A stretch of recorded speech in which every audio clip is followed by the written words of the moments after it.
wholeheartedly thank all our students and parents supporting our 20 years of journey. Hey! Kick you, man! What happened to me, idiot? Prakash!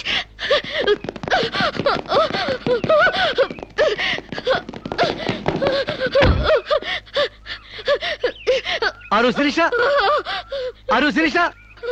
My God! What happened, yaar? Hair enti, white hair enti, get up enti. What happened, yaar? అవన్నీ తర్వాత చెప్తాను. ముందు నన్ను ఇక్కడి నుంచి తీసుకెళ్ళు please. ఏయ్, ఎక్కడికి తీసుకెళ్ళేది? మర్యాదగా వస్తావా లాక్కెళ్ళమంటావా? Hey, who are you, man? Sir, me mental hospital staff sir. ఈ పిచ్చిది పారిపోతుంటేను. What? నీకు మెంటలా? ఏయ్, వస్తావా? Wait, man. Sirisha? What is my name? Vijay Prakash. మనం ఎక్కడ పరిచయం అయ్యాం? ఫారెన్ లో. Yes! నేను నీకేమవుతాను? ఫ్రెండ్. ఇంత క్లియర్ గా మాడుతుంటే మెంటల్ అంటారా? నీకు తెలియపోతే తెలియనట్టు ఉన్నాడు సార్, అంతేగాని.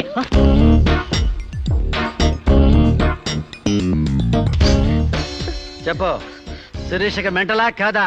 కమాన్! శిరీషకి ఎవరు లేరు రమ్మంటారా? ఆవిడకి క్యూలకి ఎప్పుడో పంపిస్తాడు.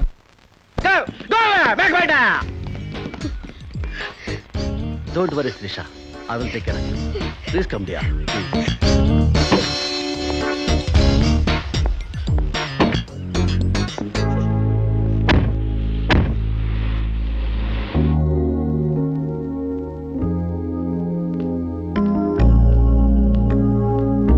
Come on, dear. దా కూర్చో. ఎలా ఉండేదానివి ఎలా అయిపోయావు? డయానా క్వీన్ లా ఉండేదానివి డయేరియా పేషెంట్ లా తయారయ్యావు. అఫ్ కోర్స్ మదర్ అయినా నీ గ్లామర్ తగ్గలేదనుకో. కమా Siri, take this. No thanks. Okay, it's all right. బాగా అలసిపోయినట్టున్నావు. పద బెడ్రూమ్కి రెస్ట్ తీసుకుందాం. ప్రకాష్, వాట్ హ్యాపెండ్ యా? హెల్ప్ చేస్తానని తీసుకొచ్చి నువ్వు చేసే పని ఇదేనా? ఎవడో దారిని పోయే దానికి బిడ్డను కనిచ్చావు. నీ ఫ్రెండ్ని, క్లోజ్ ఫ్రెండ్ని ఆ మాత్రం బెడ్ పంచవలేవా? Please come, please please.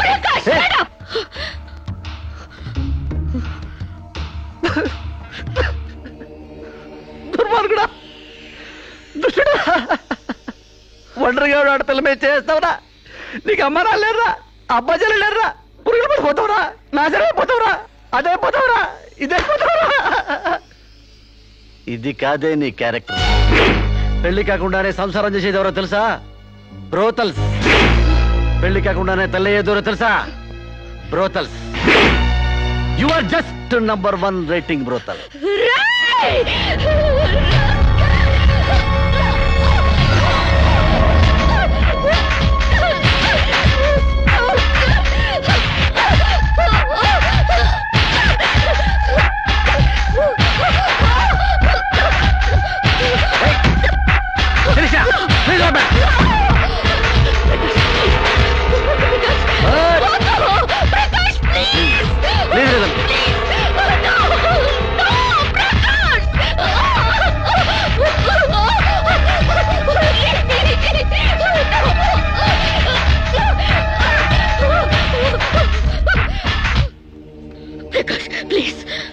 Sirisha, చాలా టెన్షన్ పెడుతున్నావు శిరీష. నువ్వు టెన్షన్ పడుతున్నావు శిరీష. శిరీష, నీకు తెలియదు శిరీష, నాలో చాలా విషయం ఉంది Sirisha. I love you Sirisha. చాలా హ్యాపీగా ఉంటుంది యార్. I love you Sirisha. నా మాట విను శిరీష, చాలా బాగుంటుంది శిరీష.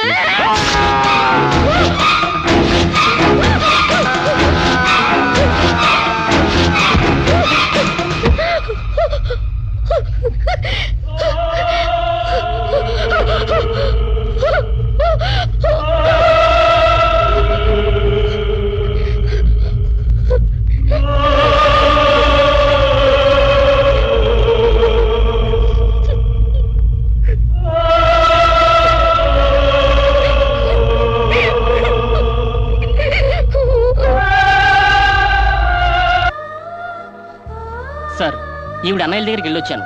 ఈవిడికి మాకు ఎలాంటి సంబంధం లేదని చెప్పారు సార్. దీనికోసం మనిషి అన్నవాడు ఎవడూ రాడు, కానీ కేసు రిజిస్టర్ చేసి కోర్టు తీసుకుపోదండి.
ప్రకాష్ నువ్వే చంపావా? సైగలు మూగ భాషలు ఇక్కడ కుదరవు, నోటితోనే చెప్పాలి. నేనే చంపాను. ఎందుకు చంపావు? చంపేనని ఒప్పుకున్నాను కదా, ఏదో సెక్షన్ కింద నన్ను చంపేయండి. ముద్దాయే శిక్ష విధించుకుంటే ఇక్కడ మేమెందుకు? సెక్షన్లు శిక్షలు నువ్వు గుర్తు చేయాల్సిన పని లేదు. అసలు నువ్వేం చేసావో చెప్పు. ఫారెన్లో నా ఫ్రెండ్ని చంపేశాను, ఇక్కడ ప్రకాశం చంపేశాను, భారతీయ సంస్కృతిని చంపేశాను, గౌరవ మర్యాదలను చంపేశాను, ఆఖరికి నా బిడ్డను కూడా చంపబోయాను. నన్ను చంపేయండి, నేను బ్రతకూడదు. బ్రతకడానికి నాకు అర్హత లేదు. అందరికీ ఒక పాఠంగా, నాకు గుణపాఠంగా నన్ను ఉరికంబం ఎక్కించండి. చంపడానికి చావడానికి వెనకాడని నీలాంటి వాళ్ళు సమాజానికే ప్రమాదకరం. అన్నల్ని, వదిల్ని, ఫ్రెండ్స్ని, వర్కర్స్ని లెక్క చేయని నువ్వు చివరి కోర్టును కూడా పట్టించుకోవడం లేదు. నేరం ఒప్పుకుంటే శిక్ష తగ్గిస్తామనుకోవద్దు. సాక్ష్యాధారాల్ని, వాంగ్మూలాల్ని పరిశీలించి తగిన తీర్పు ఇవ్వడానికి కోర్టు 20వ తారీఖు వాయిదా వేస్తున్నాను.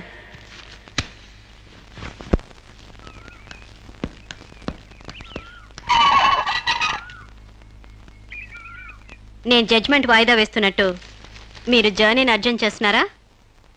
ఎంతైనా జడ్జ్ భర్త అనిపించారు. మీరు పాఠాలు నేర్పించకపోతే పిల్లలేం ఫెయిల్ అయిపోరు. ఈసారి వారం రోజు సెలవు పెట్టండి, ఓకే? అమ్మా, మీకోసం ఎవరు వచ్చారు. బాయ్.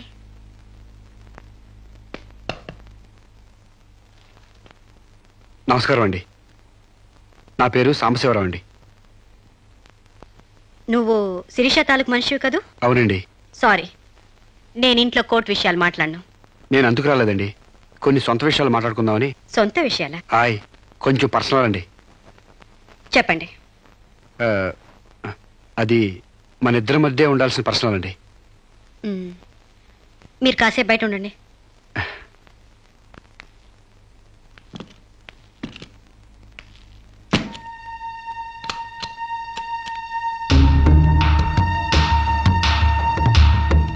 చాలా సీక్రెట్ కదండి, అందుకే తెలిపేశాను.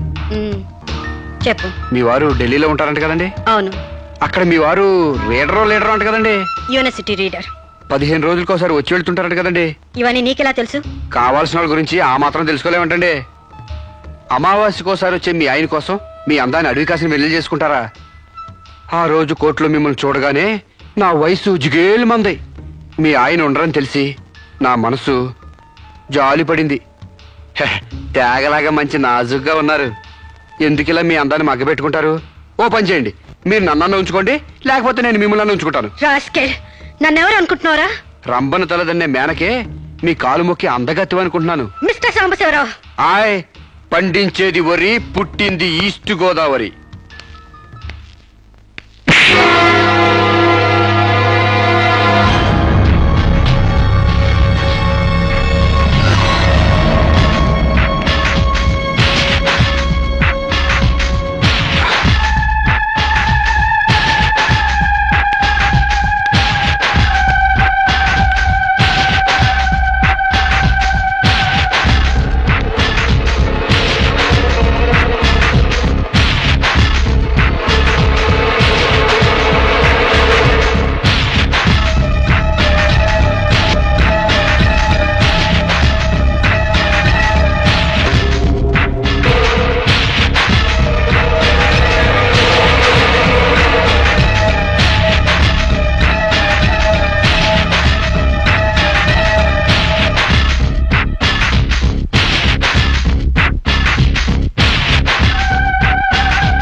మేడం, ఏం జరిగింది?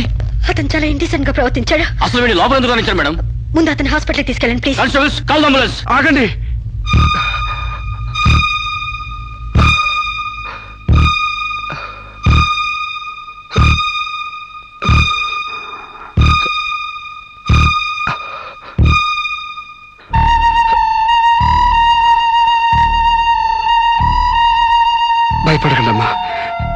తల్లి వారు. ఇదంతా నేను కావాలని చేయలేదు. శిరీష్ నిర్దోషని చెప్పడానికే చేశాను. అవునమ్మా, శిరీష్ అమాయకురాలు. నా శిరీష్కి అనుకోలేకపోయినా ఆర్తన ఉంది. మమకారాన్ని అర్థం చేసుకోలేకపోయినా మానానికి విలువిస్తుంది. రాష్ట్రం కాని రాష్ట్రం వెళ్ళొస్తేనే స్టైల్ పెరిగే ఈ రోజుల్లో 20 సంవత్సరాలు ఫారిన్లో ఉండొచ్చిన శిరీష్కి ఇతరుల్ని డామినేట్ చేయాలనే తప్ప వేరే ఆలోచన లేని పిచ్చిది. మీరొక జడ్జి అయ్యిండు కూడా ముందు వెనక ఆలోచించకుండా రేపు చేయబోయి నన్ను కత్తితో పొడిచారు. ఎందుకు? ఆడదానికి ఇష్టం లేకపోతే స్వయానా మన్మధుడే దిగొచ్చినా అంగీకరించదమ్మా. నా శిరీష్ శీలం లేని ఆడదైతే ఆ రోజు వాడిని ఎందుకు చంపేది? హాయిగా వాడితోనే డేటింగ్ పెట్టుకునేది. మొగుడితో తప్ప పరాయి మగాడితో ఊహించుకోలేని ఆడతోనూ ఏ ఆడదైనా ఆ పరిస్థితుల్లో ఉంటే ఈరోజు మీలాగే ఆ రోజు శిరీష్ లాగా చేస్తుంది. ఎంత పచ్చి వ్యభిచారైనా ఇష్టం లేని మగాడి చేయి పడితేనే చేదరిస్తుంది. నా శిరీష్ సిగ్గు తెలియంది కానీ శీలం లేనిది కాదమ్మా. తను నా తమ్ముడిని ఏ డేటింగ్ పేరుతో మోసం చేసిందో అదేవిధంగా మోసం చేసి తనలో మార్పు రావాలని నాటకం ఆడాను. అవును మేడం, శిరీష్లో మార్పు తేవాలని నేను సాంబశివరావు కలిసి ఈ నాటకం ఆడాం. ఆమెలో మార్పు సాధించాం. కానీ లాస్ట్ మూమెంట్లో మర్డర్ కేసులో ఇరుక్కుంది. మీరు శిరీషకు కటింగ్ శిక్ష వేయబోతున్నారని తెలిసి అతను ఈ రేప్ ప్లాన్ గురించి నాతో చెప్పాడు. నీకు తెలియంది కాదు కానీ చెప్తున్నాను. రేపుకు ఉరిశిక్ష వేయాలని చట్టాల మార్పు కోసం ప్రయత్నాలు జరుగుతున్న ఈ రోజుల్లో రేపిస్ని చంపటం కనీసం చిన్న నేరం కూడా కాదని నా నమ్మకం. దయచేసి నా శిరీష్ని కాపాడండి. నా శిరీష్ని కాపాడు.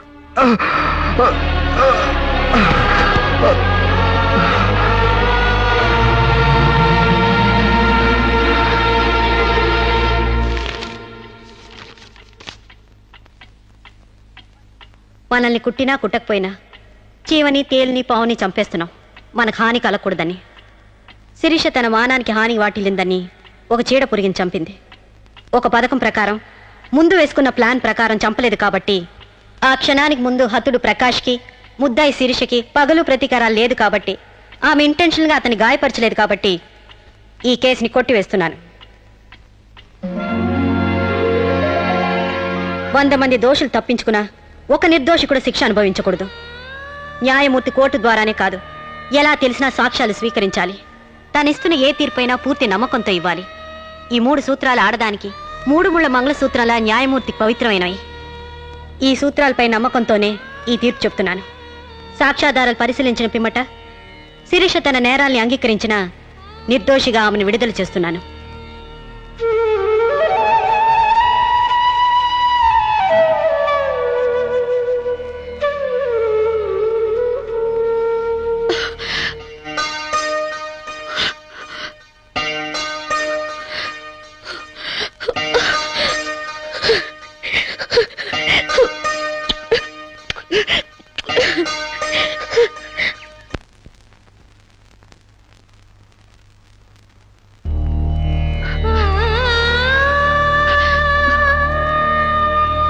మన సాంప్రదాయాల సంస్కృతుల వాల్యూ తెలుసుకున్నాను.